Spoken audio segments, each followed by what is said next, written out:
guys, we're having our February meeting. We have this liability form for the senior center, and everybody that is here needs to fill it out. Some of us already have, so this isn't you guys. But if there's somebody in here who has not filled out the form, I've got 2 of them. And there's 4 at the front desk, and even if you filled one out last year, it's a new year, so they want you to fill out another one. And it's Okay. What if you can't remember if you filled out one this year again or not? Well, then I would say that was a dumb thing. They're both of us want to know that. Fill it out again. That's a dumb thing not to remember. What are you doing? thumbs off or silence. Oh, Carolyn is our watchdog, and she says, silence your phones, okay? As if we're all so popular that they just ring off. Okay, so the liability form is releasing the senior center from you guys falling and hitting your head and dying. So, okay, so do that. Okay, what I'd like to do is introduce our wonderful demonstrator, and her name is Aimee Lamoureux, which is German. No, I'm kidding, it's French. Aimee is an artist of resin, and she's taking a different approach. I don't think we've ever seen this before. Aimee comes to us from Shingle Springs, has been here all of her life. So with that, Aimee, take it away. Is this working? Okay, now we got to switch the mics. Kathy, turn yours off. Okay. Did you turn it off? Of course I did. Okay, thank you. Can you hear me? Okay, good, we're good. All right. As she said, my name is Aimee Lamoureux. I've lived here my entire life. Grew up on Main Street before there was a McDonald's. You know, Broadway was kind of hit and miss, the businesses, and we still had the Bluebell downtown, the lunch counter, and yeah, so that's how long I've been here. How old are you? I'm not saying. I'm not saying. So I started with art when I was 8 years old, and I won my first award when I was 9. I had a local watercolor artist named Karen Schutte was my teacher until she passed away from breast cancer when I was about 13 years old. And then I got really involved in music and thought I was going to sing in opera and be in New York, and I had these big dreams. And I was good, but I found out I was really good because I was a big fish in a little pond. But when I went down the hill to American River College, I got a rude awakening. I was not as good as I thought I was. So I stuck with it for a while, and I left and started a family, and when I was in my 30s, I was like, I'm bored, and I think I'd like to get back to art. So I have bounced around. I've done a lot of different things. I've learned that I don't think spatially in 3 dimensions like other artists do. I'm really good. I can pick at the details, really matter to me, and the process. The process to me is the most fun, and finding new ways of doing things and new mediums. And so that's how I ended up with resin. YouTube had a couple of artists that were working in resin at the time. One of them, she was the very first one that was putting videos out. She spoke no English. She was Ukrainian, and she was living in Sweden. And she put out these crazy videos, but she was doing the most amazing things. And I was like, that's what I want to do. So that's what I do. My work can be very small. I have some very large pieces. I've done furniture. Right now, though, charcuterie boards are really popular. That's what I'm doing. I didn't have any really to bring you to show you my current phase of my work, which is with live edge wood, and my husband and I do all the woodworking ourselves. But I do have some examples, and later feel free to kind of come up and some of you checked out what I was doing on the way in, but I'm going to take you through really quick just the nitty-gritty nuts and bolts of my process and the technique that I've kind of found myself really in love with. So, Sorry, Amy, it's the cider heating up. You can't shush it. It's one whole cider. okay, so I brought with me, I started working on glass, and so this one right here, this is a piece that I had in a 3D stand, and I didn't like the stand and I pulled it out, but I do like the piece. It's kind of a, maybe a sunset kind of thing going on. But I was doing cake plates and they were really popular for a while. And so I was doing a lot of work on glass, and then I kind of transitioned to wood. And so we would go just buy maple, or, you know, we were going up to Rockler to buy wood. And so this is kind of a first phase. This is not what I'm doing right now. But we shaped the wood ourselves. I have a little cruet dish that this kind of goes with this. It sits here. And this one is going home because it's going to get feet. I'm going to give it another coat of oil. I'm going to put a little abalone shell in the little divot here and just kind of upgrade it a little bit because it's pretty basic. But this and this are done with the same process I'm going to show you. One thing people ask me a lot is, because you see a lot of resin workers using butane torches on their work, I don't do that. It's real easy to set your work on fire. And with resin, you can't see it. You start to smell it, and that's the first clue you have that something's burning. And it ends up with these little spots. They're like little circles, and that's how you can tell. So like when I'm looking at other people's work, I know when they do or do not use a butane torch, because that's what it does to your work. So there's the beauty of resin is that as long as it's not water-based, you can mix anything with it. So acrylic paints, this is pieces of glass. There is what do they call this? I get this from Jet Age. And this glass workers use this. It's like frit goes in. I use that a lot. This is actually in the heart piece there. There's powdered makeup, just eyeshadow you can use.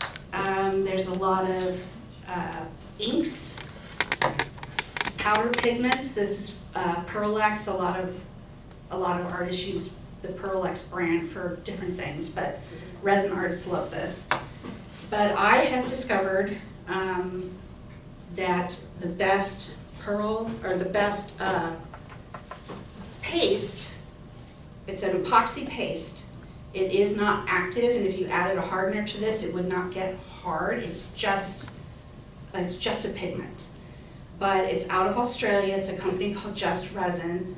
I think I've almost have a complete collection of all of their colors, but there are ones that I use a lot. They are my watercolors, my water palettes, green water, blue water, kind of, you know, I look at like the American River and Tahoe and the coast and the places that I connect to emotionally, and that's reflected in the work that I do. So I'm going to show you how I make water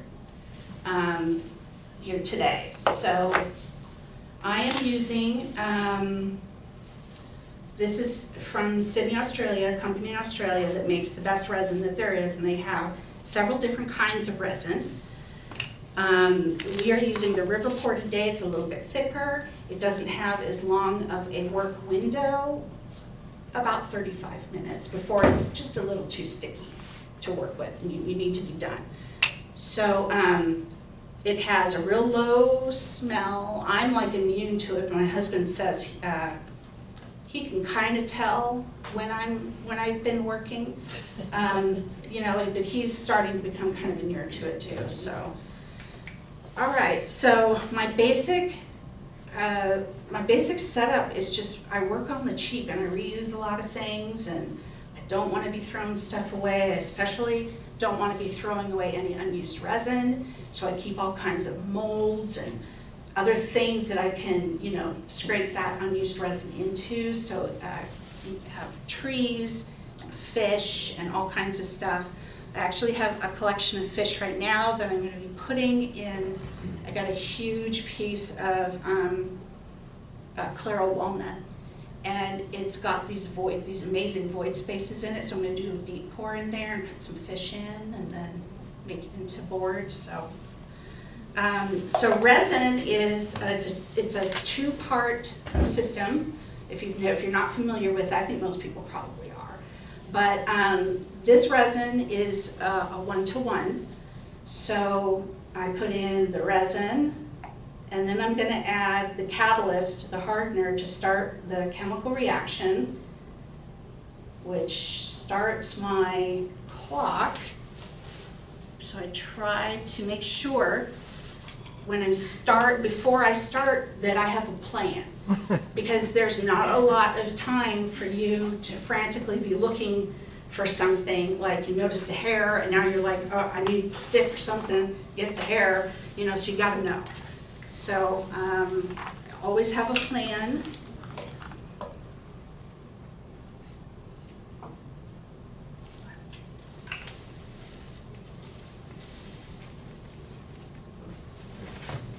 And I don't want to lose that.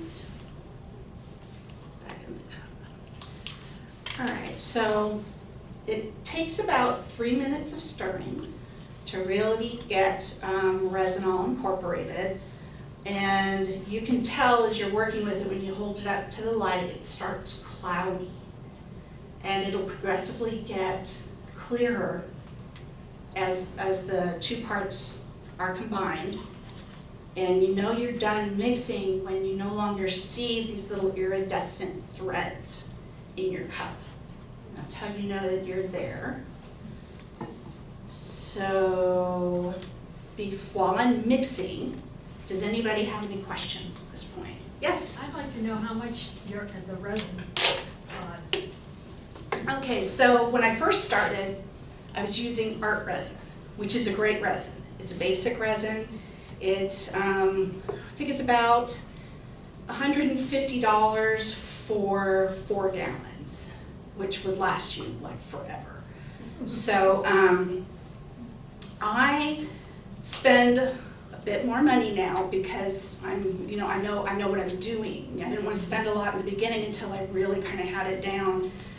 So I spend this amount of resin right here cost me $129 US.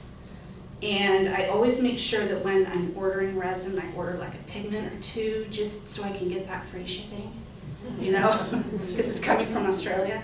So, but there's a lot of new products out there that I have not tried that are like Michael's sells it, and I can't say one way or the other if those are good products or not. I have found what I like and I'm sticking to it at this point until it becomes, there's a bubble, a little bit too much. All right, so we're gonna move on. Is there any other questions? Yes. I try to use resin quite a bit, but I am so afraid you get your whole piece done, you want to put the resin on, and if your calculations are a little off, it'll never harden. Is there a way to? That's why. So that is why I do not use resin by weight. Resin by weight, I've never had it turn out the way I want. A and B, part A, part B, 1-to-1 works real good for somebody like me I'm not a mathematician. There's a reason why I do this, and I'm not an accountant. You know what I mean? It's like, it's not. So I get the graduated cups that are already nicely marked for me.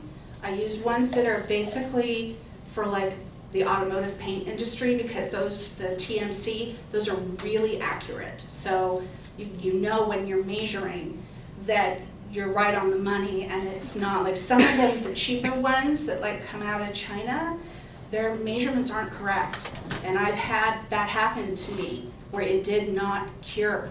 So, and unfortunately, you can try scraping it off, you can try sanding it down, but if it's not cured and it's sticky, yeah, it's almost impossible. You've lost your work. So I recommend that you test it. Test it on different things. So like I brought with me today, this is just canvas board. It has that nice canvas texture on here, which is great.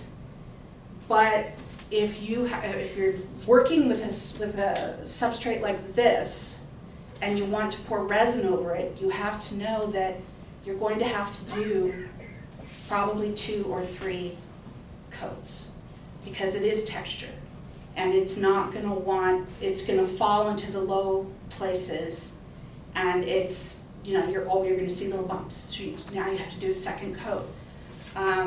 You also, if you have sprayed it with any fixative before you add your resin won't cure.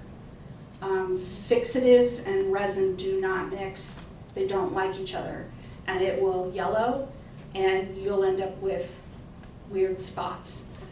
I've done a lot of work on just acrylic sheets, which is great, but the problem with acrylic is there's no tooth. There's nothing. You want a little bit, and to keep it stable and in place where you've laid it down, you want it to stay there. So it's almost like now you have to take some sandpaper to this to kind of keep it from wanting to just spread out. So that's why I'm kind of in love with wood right now. Glass and acrylic are great because you get this luminous quality to it as the light's passing through. But wood gives me the tooth that I want. I can get it to any texture that I want it to be at, and I've got control over it. So yeah, my suggestion is test, and then test again on things that you don't care about if you have to throw them away. You know what I mean? So okay, so real quick, I have a friend who hooks me up with these. She's a surgical nurse, and so she gets the ones that they're going to throw away, and I take them. So I use them for all kinds of stuff in my process. But also paper cups are great. Paper cups, you're not going to be able to reuse it. This I can reuse once the resin is cured. I can just peel it out and use the cup again. So I'm going to mix these really quick.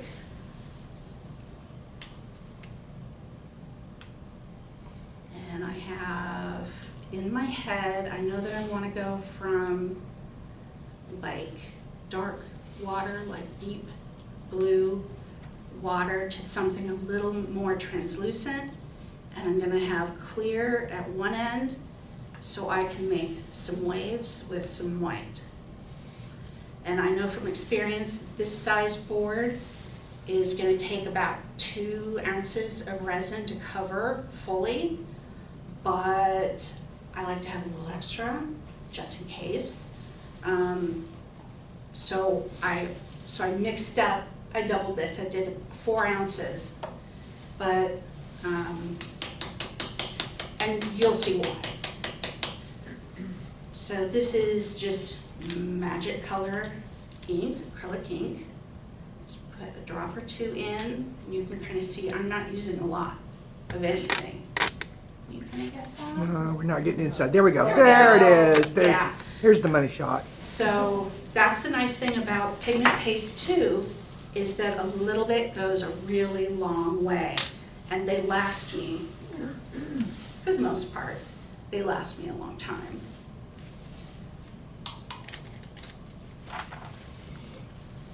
And so this is, I'm going to use this one.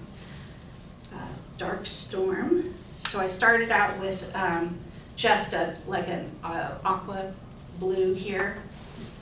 This color is called Dark Storm. It's nice and kind of moody and blue.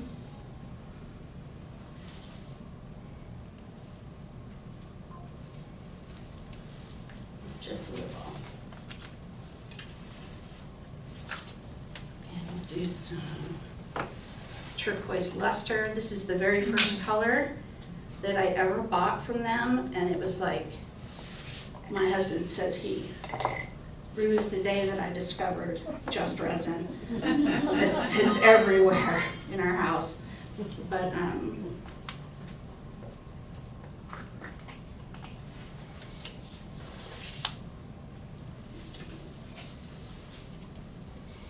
the thing with pigment paste is sometimes they separate. So you just give them a good little mix and they'll be fine. Now, this one is brand new. I've never used it. It's from Let's Resin, and they sell their stuff on, they have a website, but they also sell on Amazon. And I thought I'd give it a try. It's ocean white. It's supposed to be just for making waves, so I'm going to try it. I have kind of my own thing that I've come up with, because back when I started there was nothing like this. You know, there's pretty straightforward. You just got white and you squirt alcohol on top of it. So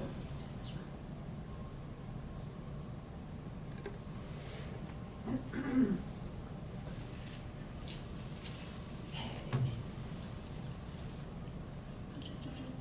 should I do?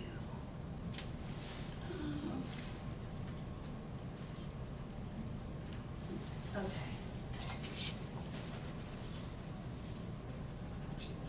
Is it whiter than the container looks? The container looks a little yellow. Yeah, the container does look a little yellow, but it is pretty white. You can, I don't know if you can even see the difference. It's white in the cup, It's so white yeah. in the cup. Yeah. And like I said, a little bit goes a long way with this stuff, so it's pretty concentrated color. You can see. Pretty. And I mixed up a little bit, or I haven't mixed it yet, but I put a little bit of this gold. It's the company called Mehron, M-E-H-R-O-N. It is for people who do body art. It's, you know, it's just a metallic powder. It's kind of the consistency of eyeshadow, but it's a little chunkier. And so it gets some really good, these little cells that will pop through the color. And so when you want to get a little bit of a high-low, to make it look a little bit more like water, it's one of the perfect things to use. And I'm just sitting here thinking it's probably not appropriate to resin people after you paint them with body art. It's actual paint that's for people paint each other, and yeah, I mean, you can use your imagination. But what it is, museum. yeah, what it is it's food grade. So, and that's the other thing too, is I don't use, since I'm selling these as charcuterie boards, I don't want anything that is toxic, you know. The other thing too is I don't take my pieces when they're done and immediately take them downtown. I let them sit for a few weeks because they need to off-gas. And I don't want people, you know, taking it home 48 hours later after I finished it and serving food on it if I know that it's possibly still off-gassing. So, and that may be overly cautious of me, but you know, I'd rather be cautious, you know. So,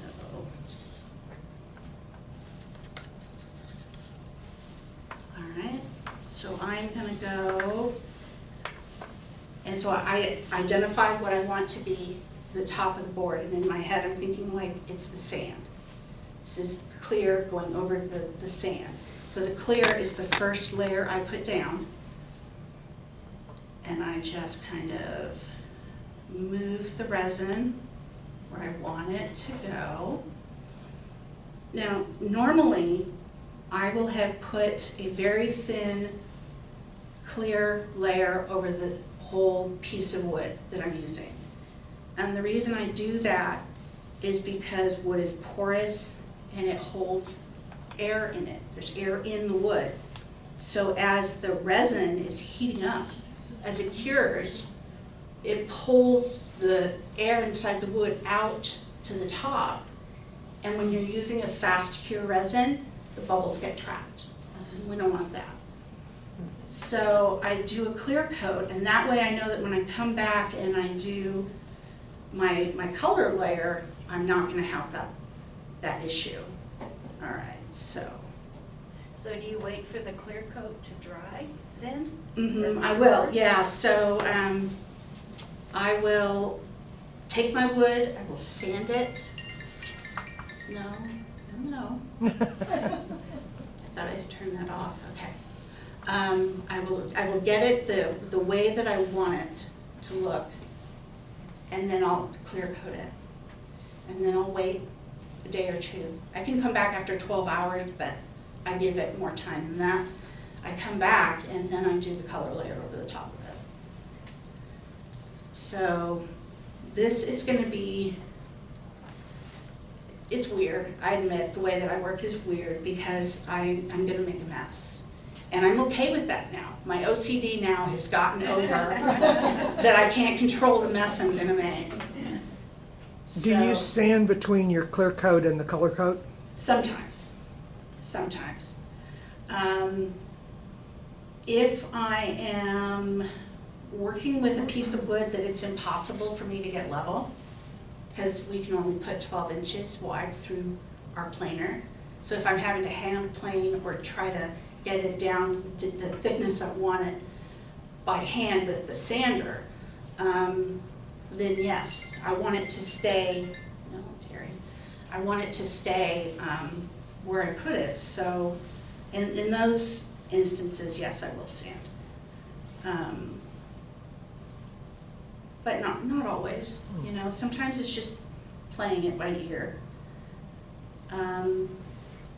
Now, if you have done your work and it is cured and you realize, oh crap, there's a dog hair, big giant black dog hair in the middle of this $200 charcuterie board, I sand that.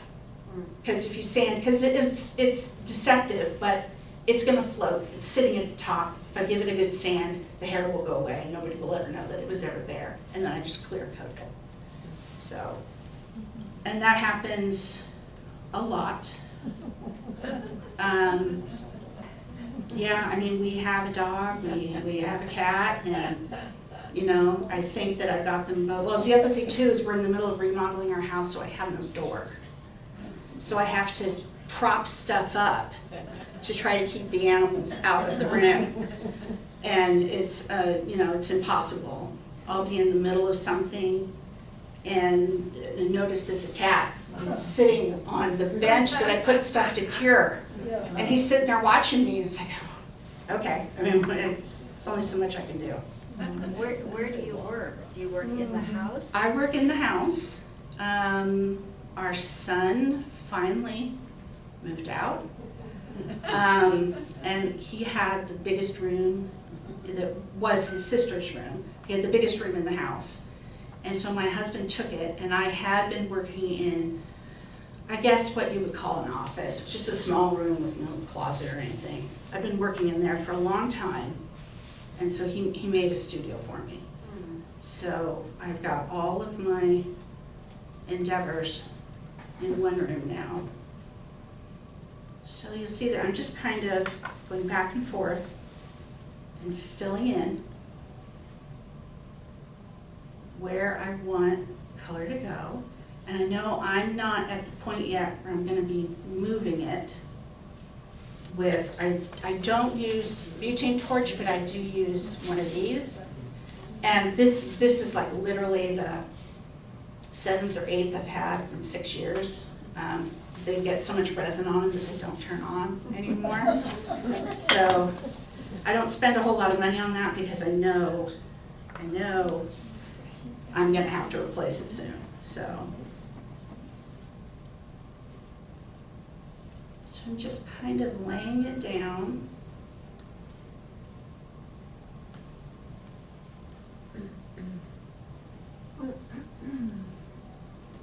And we'll get to the fun part here.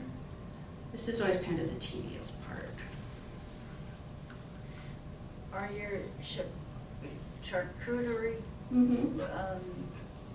boards popular? Are you selling a lot? They're very popular. So I did for Christmas, I did 22 or 23 boards, and I thought, and I had them finished halfway through, well, beginning of November. And I thought I would have great backstock downtown at Art Studio 360 where I sell my work.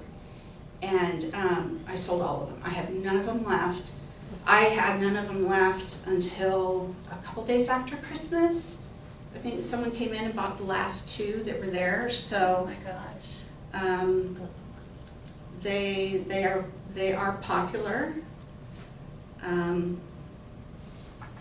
But I put little brass feet on the bottom of them, so they sit a little bit higher. Most of them, I will put handles on either end. They either have 1 or 2 live edges.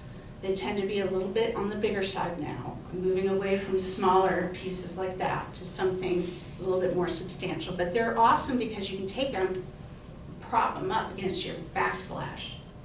And it's like art in your kitchen, even if you don't use it for anything. It just looks pretty. And they last a really long time. So I have one that was the very first, I went to TJ Maxx, I bought a bamboo board, I took it home, I put resin on it, it wasn't perfect, I didn't like it, but I stuck it in my kitchen, and it looks today exactly the same as the day that I poured it. And we use it. So, all right. So I'm getting to the point where I want to kind of start moving things. So I have the white that I'm going to start laying down. And I'll show you how I try to control it. So this is my water. This is my water, this is my beach. So just going to take it.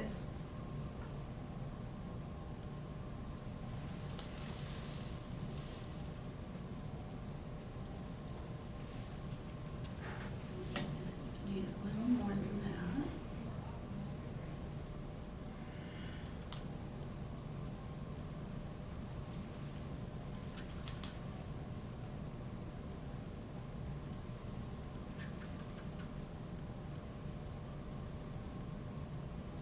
Okay, and now is the fun part. So I'm going to get really close in there to try to get it to move. Unfortunately, the high setting does not work anymore on here. It's too clogged with resin. So I'm working on low, so I have to be a little bit more patient with it. And I'm just heating it up and moving it. And there's all of these little void spaces in here, and that's okay, because as the resin kind of heats up as I'm moving it, it'll fill itself in. I don't have to worry about that. Some resin artists like to pick the piece up and tip it and move it to get the, I did that for a long time, and I decided that I didn't need to do that. I don't want it to look stretched thin because it's moved too much.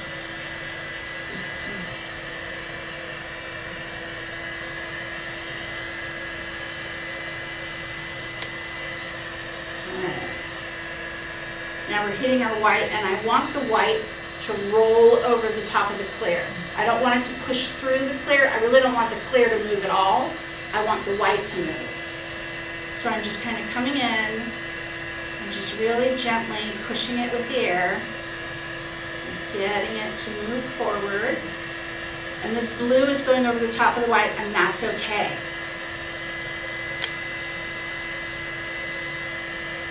So we're getting a little bit more movement here.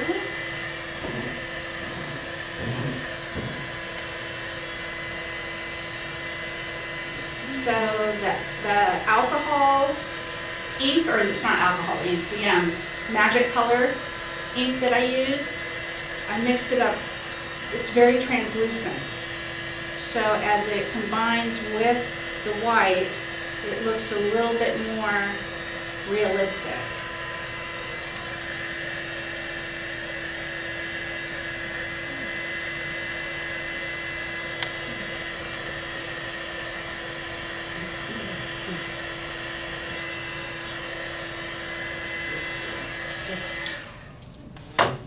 So now I go through and I just kind of want to encourage it to move into the void spaces a little bit more.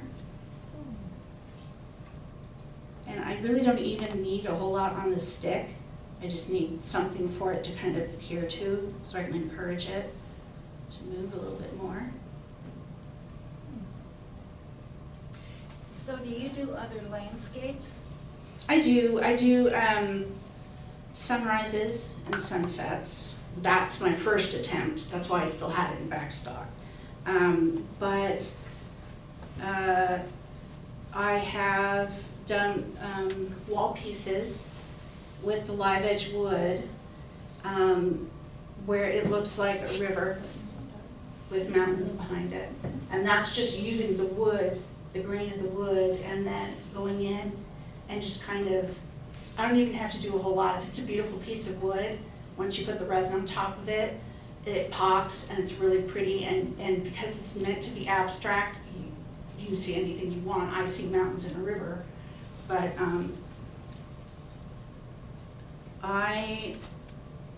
when I first started, I wanted to like paint flowers, and I had in my head all of these things that that I wanted to represent with what I was doing, and I learned the hard way that resin kind of has a mind of its own. It does what it does. You don't have complete control over it, and you have to be okay with that. So that's, I have a lot more fun now working with it because I'm not so obsessed with what the end product is going to look like. I have an idea in my head where I want to go with it, but that isn't always what I get. So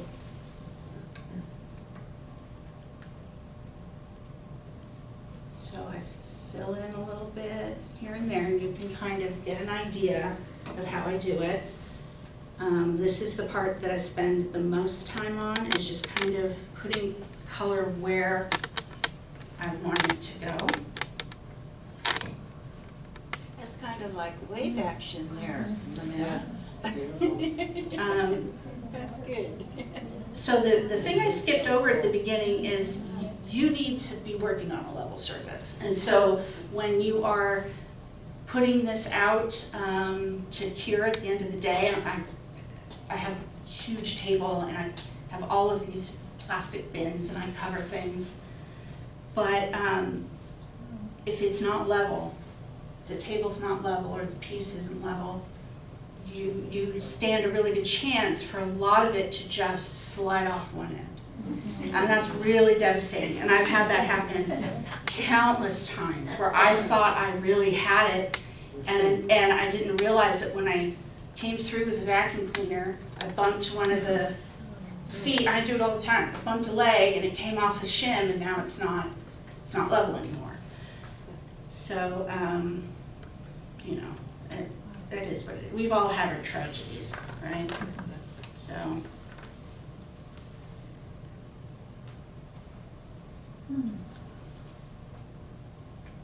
So the other thing too is I'm not worried with what my edges are doing. Yeah. And there's a reason why. When I first started, like you can kind of tell on that piece of glass, I wanted it to lay over the edge beautifully. I wanted it to be seamless. That's not what right now, what my process is in finishing them. I finish the edge. I sand it down, it's an exposed edge, it looks pretty. You don't need to worry about it.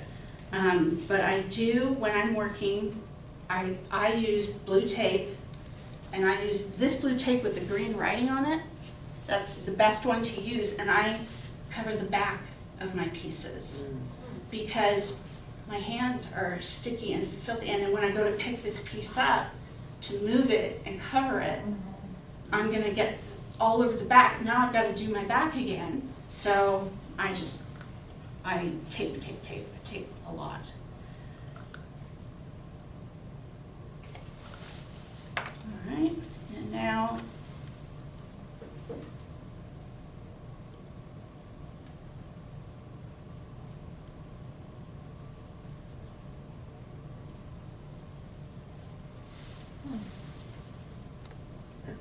How do you like that white product? it's not doing what I want it to do. Yeah, what I normally do is I just mix up a little bit of titanium white, and I just put a little squirt of alcohol in it. And so the alcohol works to where it pushes through white to the surface, and it just creates all these little cells, these little bubbles, and they're beautiful. This is not, and maybe as it sits and cures, maybe over time, you know, it will do that, but yeah, I'll be honest, I'm not crazy about it. So that's the new product you said? Yeah, that was this. And have you tried the alcohol on it, or no? No, you're not supposed to have to with this. This is supposed to do it all on its own, and that's why it's not cheap, right? So yeah, and I've learned over time, these companies have these ways of marketing to you that this is the thing you need. If you're doing oceanscapes, this is what you need. It's perfect, and I haven't had a single one that did what they tell you it's gonna do. So.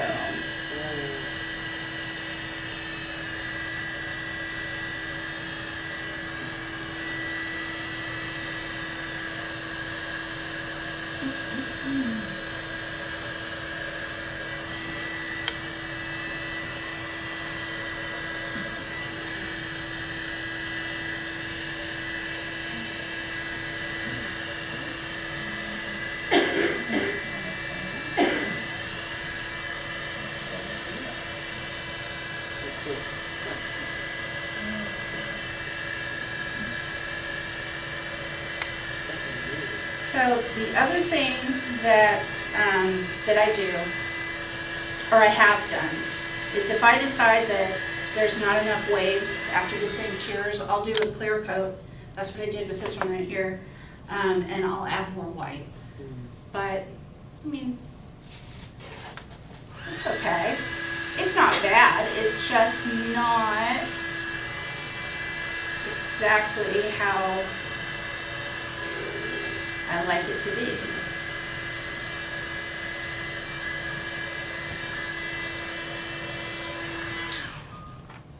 But that's basically my process in a nutshell.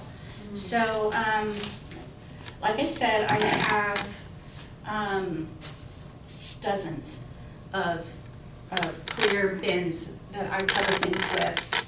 And when I'm in my studio, since it is in my home, I work with the window open. And even though I know that this isn't that bad, I've worked with some stuff that was like, oh my God, we couldn't even use it in the garage. It was like I had to open the whole garage up because it was just so noxious.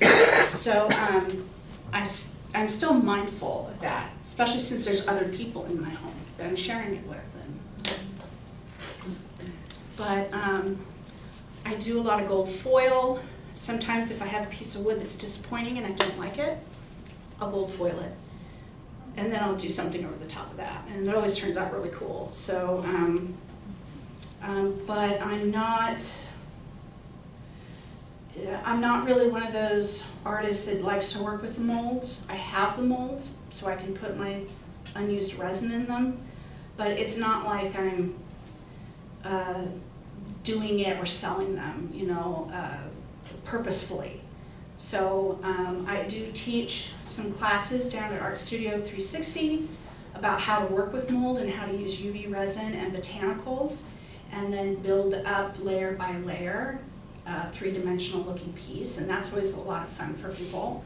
And I did that for family for Christmas one year. It was the year before this last Christmas, and I made 56 Christmas trees.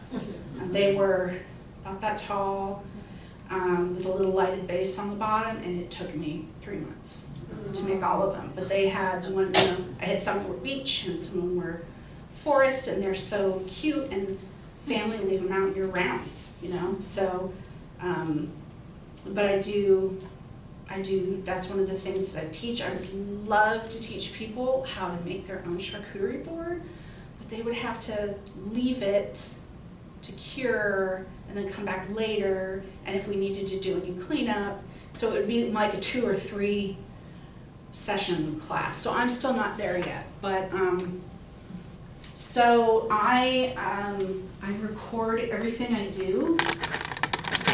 That way I kind of keep track of my failures, so I don't repeat the same stupid thing over and over again, because I can't remember that I did that a couple months ago and it didn't work out real well. So I have, this is kind of an example of how I tape, and this one's in the works. It's not finished yet, but a friend who's a potter made this, didn't like it, gave it to me, said do something with it, and so I'm gonna send it back to her with a hanger or something on the back. But this has a lot of the kind of glittery material to it, so it's real pretty. But that's kind of it in a nutshell. Does anybody have any questions? What Yes. do you use to sand with? By hand or a sanding? I prefer to sand by hand. If it's the resin, are you talking about sanding the resin or sanding the boards? The resin. Yeah, so the boards I use a rotary sander on, and then I do finish sanding, and I get it to where it looks like silk. It's just, I want it to feel like, when somebody picks it up, like it just is like butter in their hands, right? 'Cause wood's beautiful. I do not have to do anything to this once it cures. It will cure and look exactly like it did when it was wet. I don't have to sand it to give it any extra sheen, unless, like I said, there's dog hair, I need to top coat it, there's bubbles, there's not enough waves, or there's too much, well, I gotta add more glue or something to kind of balance this out. And there are pieces that I've done where it's been like 6 to 8 layers of resin, because I'm building up that ocean look, because I've put like a reef in on the board, and there's a lot going on, and I want it to feel three-dimensional. In that case, I do sand between the layers. I use a 400 grit, and I just sand lightly. I sand one way, I spin it, and I sand it the other way, so it's kind of cross-hatched. But I don't do anything too long or too much. But when you sand it, and then you put the clear resin over the top of it, you can't tell you sanded it. It's amazing. So, yeah. So that heart that you have, I saw that there were drips down the side. there are drips on this, yes. So you're gonna sand that with your 400 grit? No, these I will, they probably will pop off, generally, if you get to them in time, and then you don't have to do that. But if there's some where I feel like it's gonna take the edge away, I'll just hit it with a Dremel.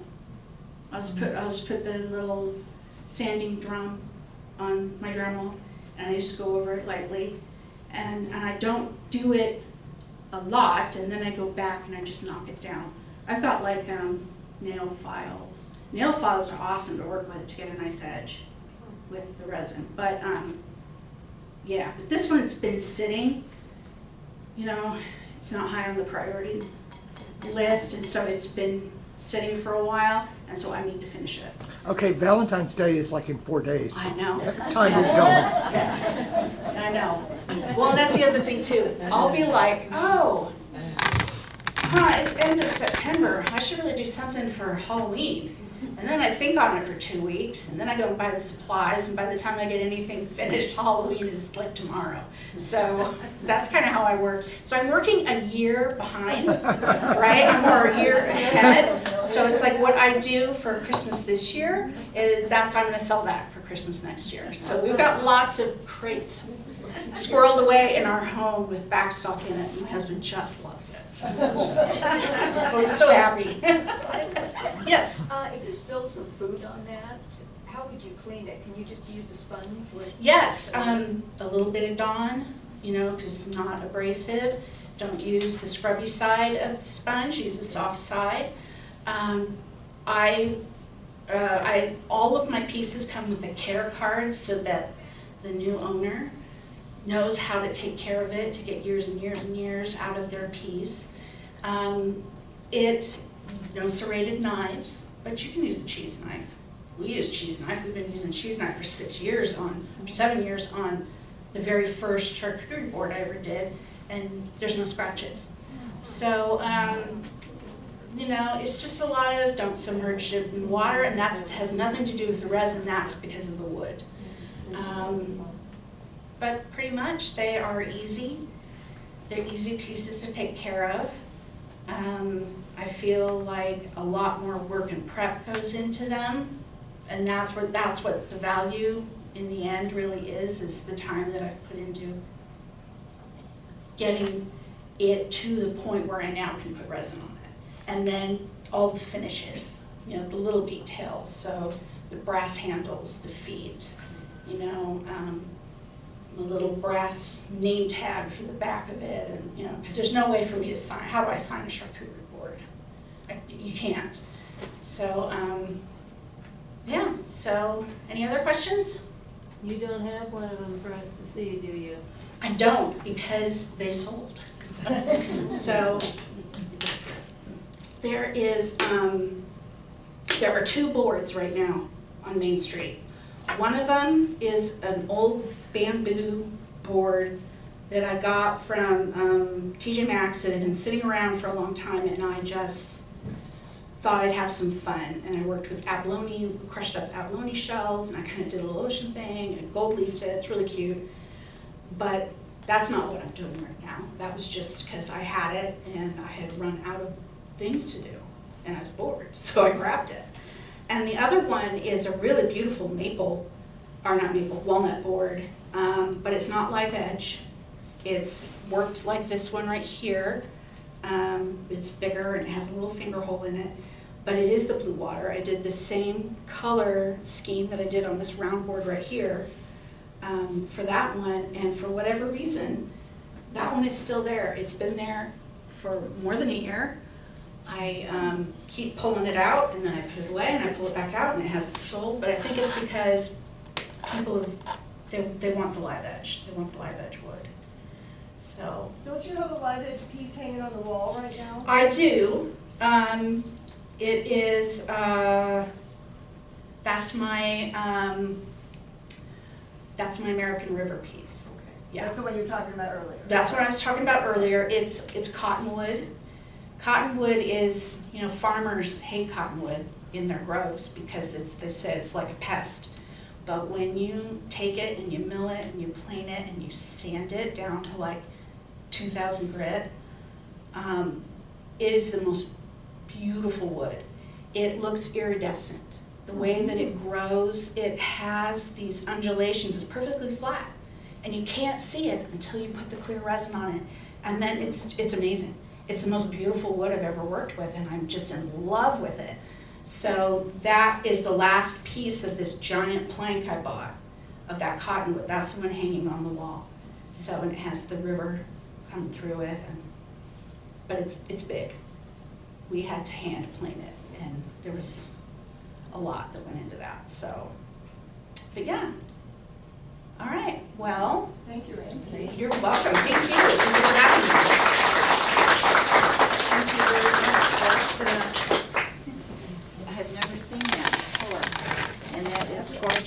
know some of you probably want to come up and look at this, because it's amazing. God, the beach looks like a beach, it looks like sand. But I also, Is that on? oh no, I didn't turn it on. I turned it off and I didn't Don't bother turn standing it in on. front of it if you're not. Okay, okay, what I'd like to do is take 5 minutes and run through a couple of announcements, because when we come back, Raylene, is it Noon? None. Nunn, it is pronounced Nunn. Raylene Nunn is going to be talking to us about senior services within El Dorado County. Check this out. Raylene is a senior senator from El Dorado County, and she goes and talks to legislature, not by herself, but with the other senior senators. And I know that that's just a byproduct, because that's not what she's here for, but I just thought that was cool. So I want to give Raylene enough time, so I thought maybe I could just knock off a couple of, because I still have 5 minutes, so I want it. Art lunch. Art lunch is at the Millhouse Moonraker Restaurant in Cameron Park, and it's this Wednesday, so 2 days from now. And Linnell needs to know who's going. I'm coming. Carolyn's coming. Anybody else coming? Okay, Shirley's coming. Oh, Sue's coming. Okay.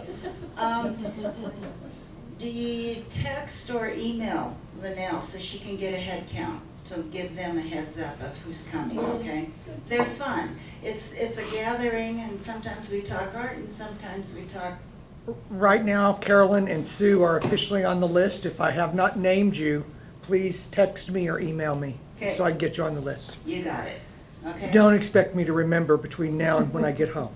I also want to mention the April Challenge, which is coming up, but you guys need to be thinking about it. And it is Let the Light Emerge. Okay, so that's, that's it. It would be hard for me to sculpt that, but, you guys go for it. Sounds good. Another thing, holiday party.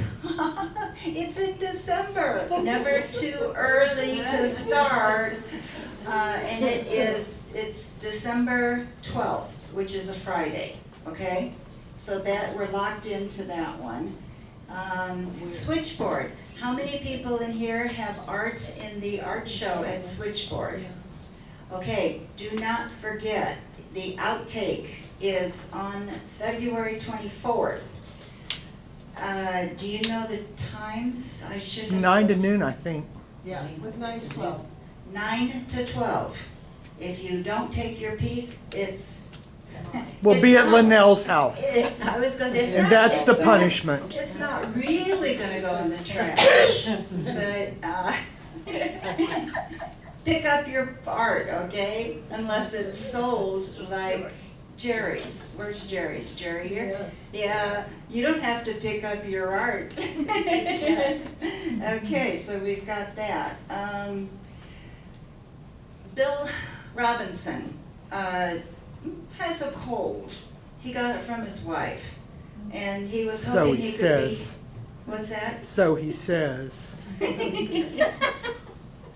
Well, I talked to him on Friday, and he was hoping that if he just relaxes and watches movies and drinks hot tea, that he'll be here today.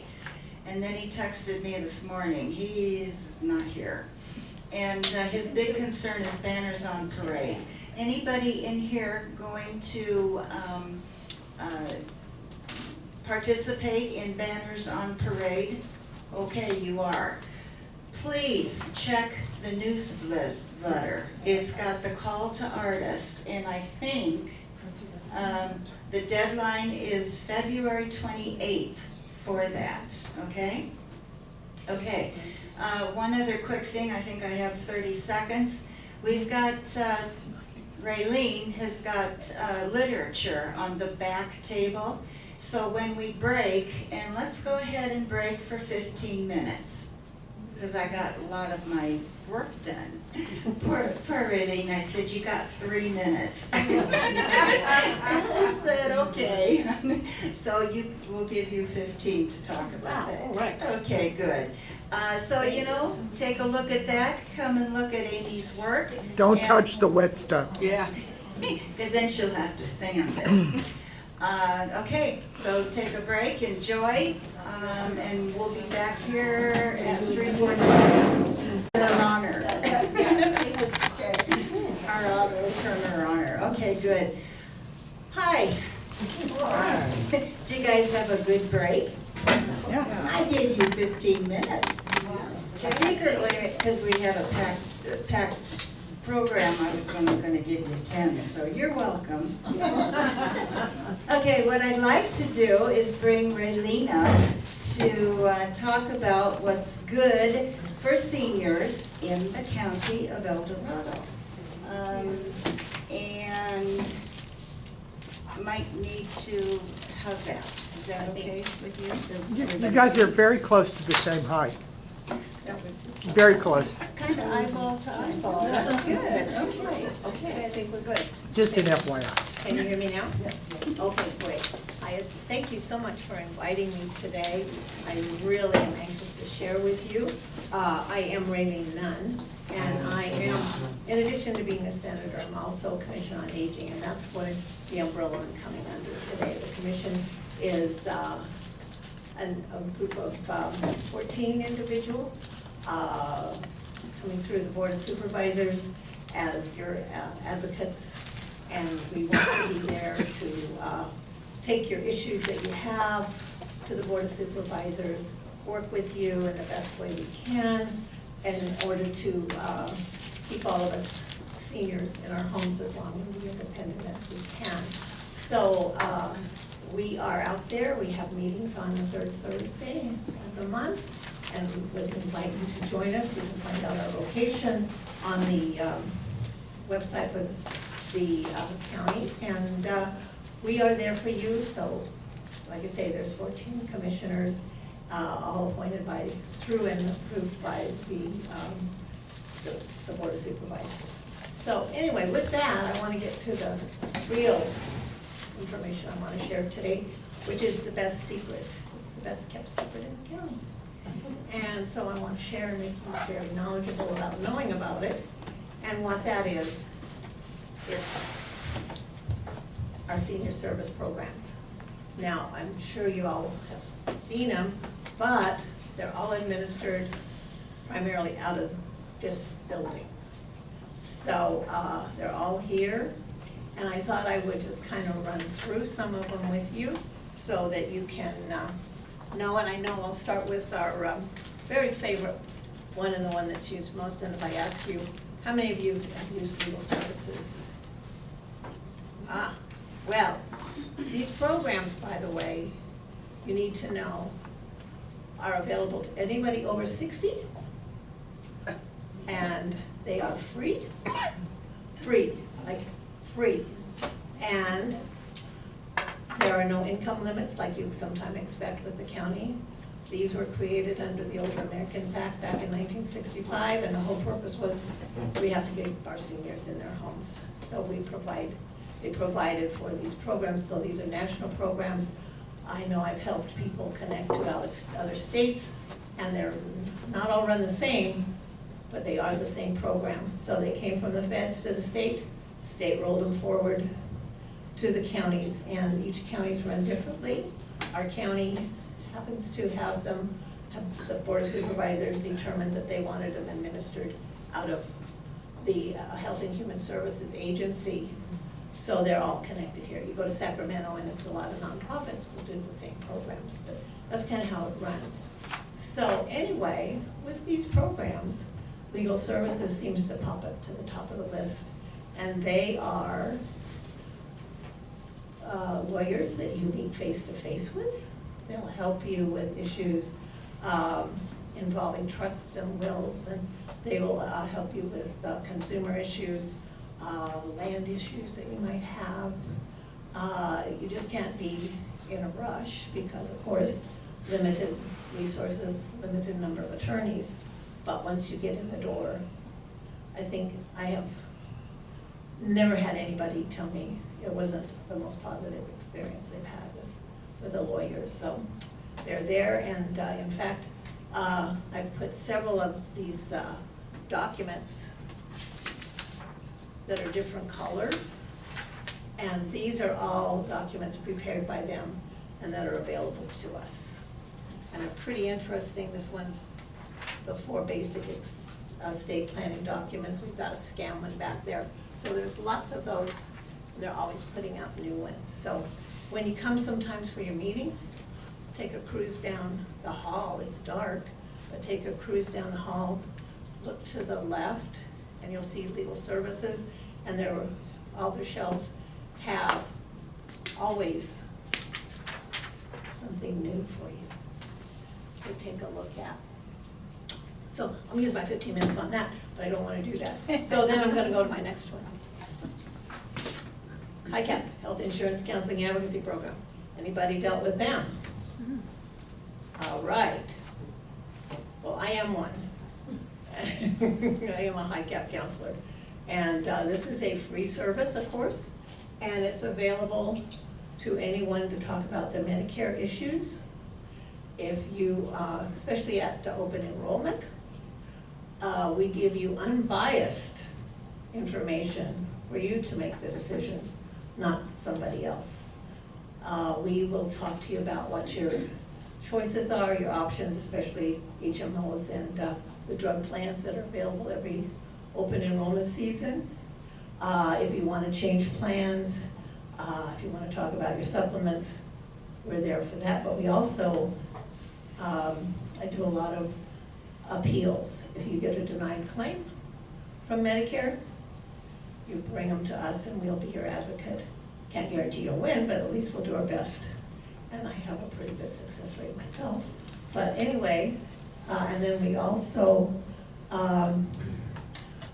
will help you with long-term care insurance if you happen to have one of those policies from back in the day, which aren't quite the same as they were in the day. So we can talk about that as well. So that's HICAP, Health Insurance Counseling Advocacy Program. So that's a very good one. Another one, senior nutrition. Does everybody know senior nutrition? It all happens in this room, right? But there's another arm to it. Do you know about home delivered meals? Yes. And now I'm going to put a pitch into you guys. They really need volunteers. All of our programs are really, they're successful because of the volunteers. And anybody who would love to share themselves and volunteer for any of our programs, but especially nutrition, wow, we could really use that. So, and then another one I'll share, senior services support. If any of you are caregivers, this is about you. It's not about the person you're taking care of, but it's about you. And this program will take you, they'll help you locate services that you might have. They'll train you, like if you need to learn how to take care of your person or something's going on and you need help. There's great support groups.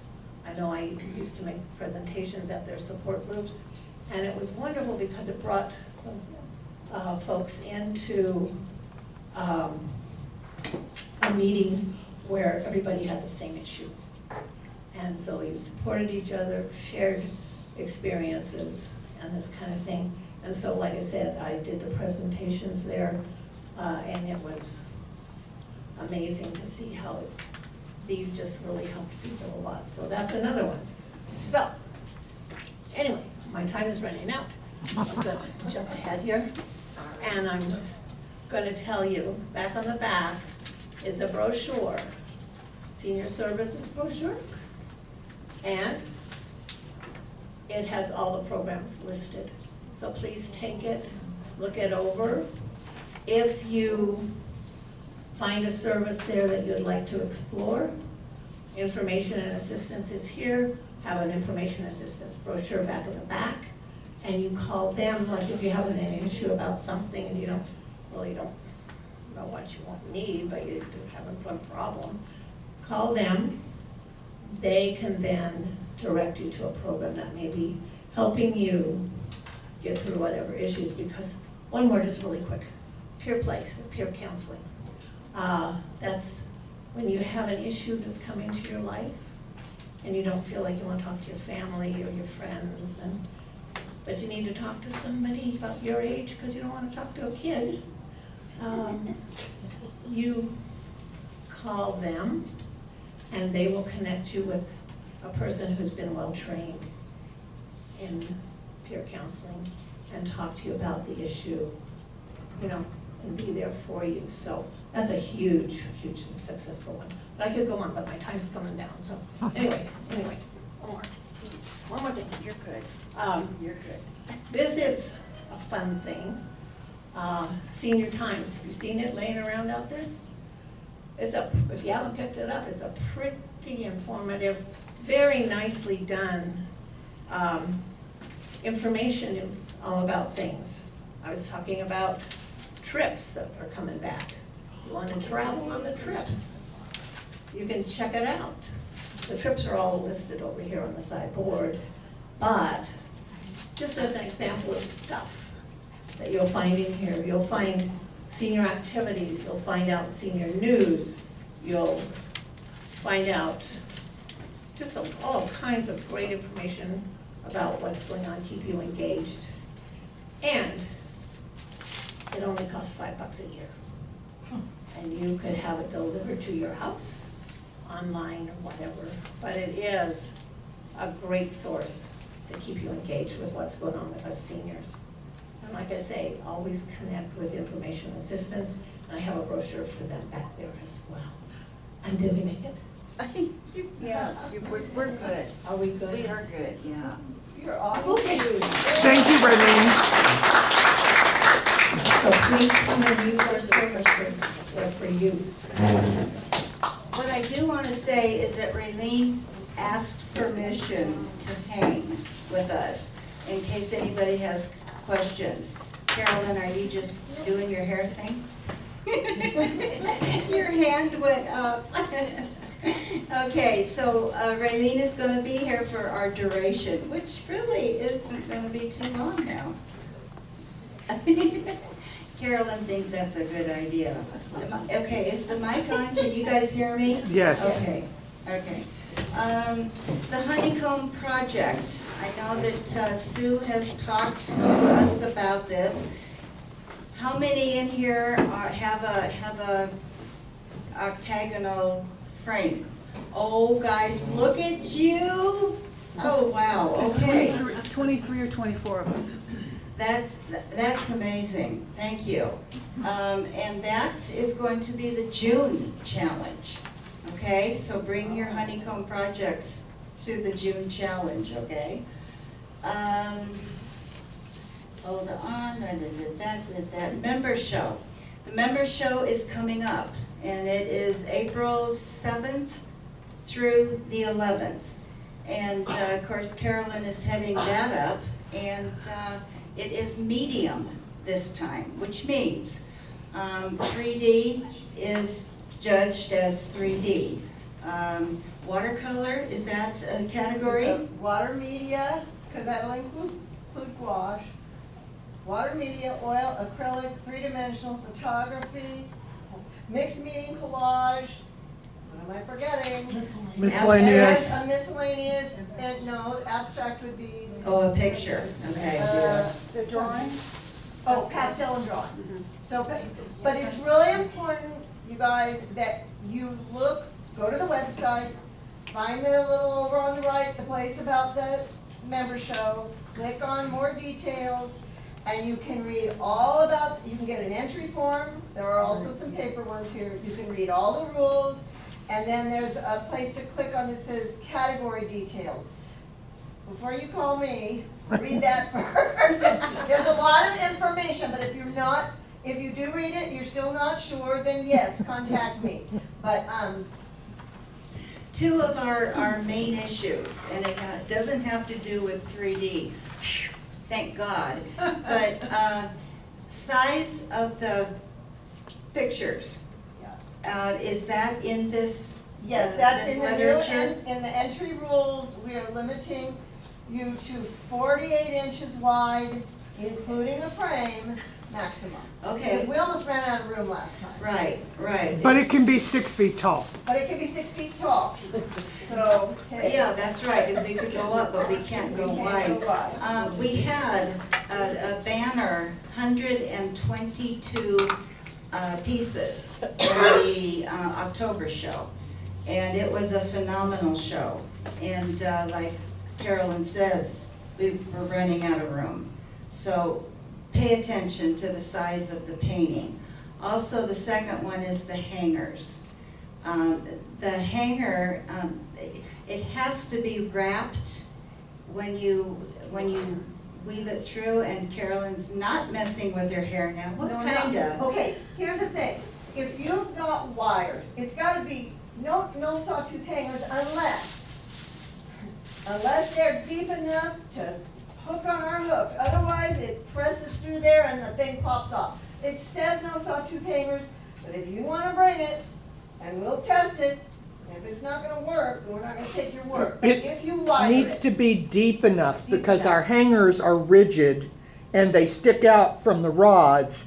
And so, like she says, if we cram them on there, then they pop they off. pop right off. The hangers just pop off the back of your art. But as far as wrapping wire, if you wire your piece, if your wire is the kind that has little frayed ends on it, you gotta wrap it with tape. There's some wire now that has, it's like a vinyl or a rubber or something that covers it, and it's not sharp on the end, so it's really not an issue. We just don't wanna get poked and bleed all over your artwork. Yeah, So, I think you got poked. Plastic covered art, Yeah. plastic covered wires are fine. See, like on the back of those panels that I gave you, that's plastic covered, so we didn't tape them because they won't meat hook you they're not gonna with the fray. wires that are What's that out. called, do you know? But if it's This sharp at all, just Plastic tape coated it. wire. Or Plastic I coated put picture wire. little, plastic tubing on mine, but that's because I'm OCD. She's just beyond over the top. But whatever. Carolyn is OCD, Yeah. wow. Shocking, right? Yeah. Anyway, Shock of You the need the connections century. on your boat waterproof. Check them Thank with you. Carol. the most important thing is read the information. Yes, yes, because it changes. And we- Carolyn's changing it. And we bought more rods so that we can hang even more than 122 pieces. We bought enough rods so that we can fill up the whole hallway with art in addition to everything else. So we're trying to keep up with you guys. Oh, one more thing, if you need a pedestal, she's the lady to see. You I gotta was reserve. just gonna I'm sorry. say that. Oh, we all got to say it first. Let's all say it first. If you need a pedestal, check with Kathy. Okay, we've got 9, and there are now 4 taken. Okay? So is there anybody here who likes to sculpt, wants a pedestal? Don't keep it to yourself. Oh. Shirley wants one. I don't know what I'm doing yet, but I will take what's reserved. You know what, neither do I. I don't think Patty does either, but Carolyn knows what she's doing, yeah. Okay, so Sherry, okay, I will add Lori and Sherry, okay. All right, you got it.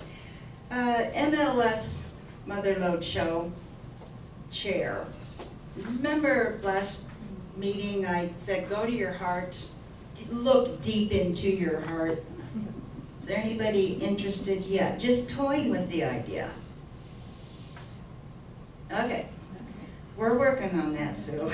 Well, and to go a little bit further into it, Sue has given a 2-year notice. So after the 60th annual Motherlode Show, we need a new show chair. And since we're on number 59 this year, it would be great to have someone shadow Sue for a year or two to take over that responsibility. And we would like at least a 2-year commitment after your training period if you're interested in doing it. So you would be signing on to chair the 61st and the 62nd National Motherlode Art Exhibition. And you won't be alone. If I'm still around, I'm happy to help. As do I. Yeah. You know, and Sue was saying in our board meeting that there's going to be a binder with everything, all of the steps, and the hard work is, It's already done. it's done. Yeah. Finding a judge, yeah. Finding a judge is the Yeah, hardest that's thing. what you said, yeah. Yeah, That's we what you already said have- at the meeting. We have the MAC for the next 2 years, and we'll probably have it forever because we're a really good match with them. We raise money for them. It makes Cheryl and I have to do one more thing, and they're great. They work with us. They're part of the team. And so the binder is basically going to have the forms that we use, the letters we send to people. I'll train whoever chooses to work it on Cafe, if we stick with Cafe, whatever program we're using. And it's gonna have a calendar, and basically January, think about doing this, February, do this, this, and this. We have it in place now. I think it's in a good spot where it can just be handed over, I think, and just do the steps, and you'll be successful. Carolyn, are you gonna stay on as co-chair? As long as she's doing it. I'll be done in 2 years. But Okay, I- so I'm we always- might need a chair and a co-chair. Okay, just, If the chair sleep on wants a it. co-chair, some people like to do it on their own. Yeah. So we'll play that once we find out who the person's gonna And be. we'll Just- still be here. Okay, just sleep on it, okay? And wake up with an answer. Outreach, I don't know if you saw me with Kelly Nuttall. She is the Director of Fund Development for More. And she picked up her check for $575 that we gave from our outreach program.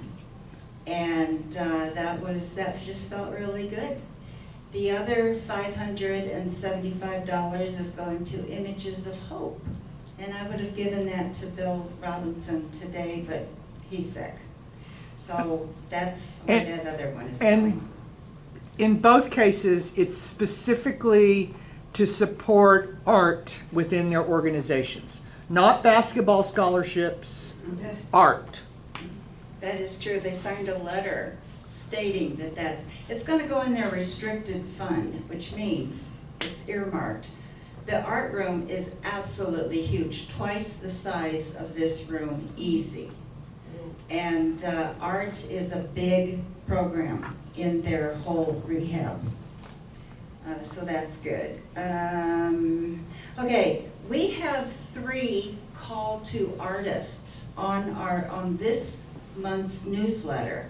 So, Berks Junction, as I recall, Linnell said we've got 10 artists signed up. Anybody here that has signed up for Berks Junction one-day event?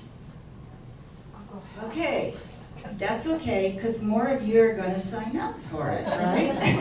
And that is on May 10th, and it's one day, only one day, and give you a chance to get your art out there, okay? The other one, Call to Artist, is the Plein Air Contest, and that is April 26th. April 26th, and it's at Greenstone. And Jerry Litwin is the chair for that. And again, that is a call to artist, and you've got 10 signed up and would like to have 25. 25 would be good. So please, in this newsletter, you've got those 2 call to artists. Just click on where it says click here, and you get all the information. Anybody here interested in the Plein Air Contest who hasn't signed up? Oh, Sue. Okay, Sue Davis. Yeah, okay, sorry, I don't want to put the spotlight on you, but maybe now you have 11, Jerry. You do not need to be a member for this competition. Oh, So tell your friends. yeah, but you have to read the newsletter. Well, somebody's newsletter. Okay, so Sue, just in the newsletter, it's really clear, okay? The other one is the banners on parade, and that is a call to artists, and that deadline is the 28th of this month. Bill wanted to put out a plea to us And it looks like we have some interest. So again, please check the newsletter and click on Call to Artists. And, oh, the art tour. Terry made sure that I talked about the art tour. Matt Harling isn't here to do his talk, but again, all the information about the art tour is in that newsletter, and they are looking for people to fill positions, okay? Positions are listed, and again, it is something that you do need to sign up for. And they have a caveat. If you bring in a sponsor, you get $25 off of your fee, which is what? What's the fee, 100? 25. Okay, so you get 25 off, so. And the one difference this year is the registration ends earlier. So if you are interested in art tour this year, do not procrastinate. Go and check it out on the website. Take a look at the deadlines. You'll see that if you register sooner, you get a little bit of a discount. If you register later, you get less of a discount. And if you wait until June 1st to register, you're out of luck. So go look at the newsletter and figure out what these new deadlines are.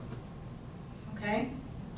And with that, I think we're done. Actually, I was going to ask if there were questions and Two look at, things. I Carolyn wanted has to a know question. that Aimee has donated her fee today back to the membership. We appreciate that, Aimee. Thank you. Very generous, thank you. And That's huge. don't forget about the flowers. Oh yeah, the flowers, Kathy. Oh, yeah, the flowers. Amy should pick a. I want to pick the number 1. Hold on. Hold on. No? No? No. Pick one, pick one. Oh, wait. I also want to tell you that May, if there are any, you know what, I never do that, I forget. Are there any new members or guests here today that would like? Oh, would like to? Yeah, would like to just introduce yourself and just say what your medium is. Yeah, bring her up. Go up there and to the. Oh, no. Pam is my special friend from the county fair. Oh, really? Yeah, she does the gems and mineral exhibit at the county fair. So we stare at each other for a full week at the fair. And that's where you all that volunteer recognize her from. Well, here, no, you sit. Just your name, your medium. My name is Pam DiFilippo. One of my mediums that brings me here is oil landscapes, so I've been putting them into the fair. But I'm also part of the El Dorado Mineral Gem Society, and so there's a lot of crossover in different areas. So we have a show coming up, and I left some of these flyers out, but if you'd like one, it's still 2 months away, but it's never too late to start planning, save the weekend. It's a big show, there are lots of different crafts there, most of them rock related, but in my life, yes, I use rocks in a lot of different ways, from jewelry to art pieces and multimedia type things to yard work to all kinds of other stuff. So that's more my area, but I'm trying out the Art Association because Liddell talked me into it.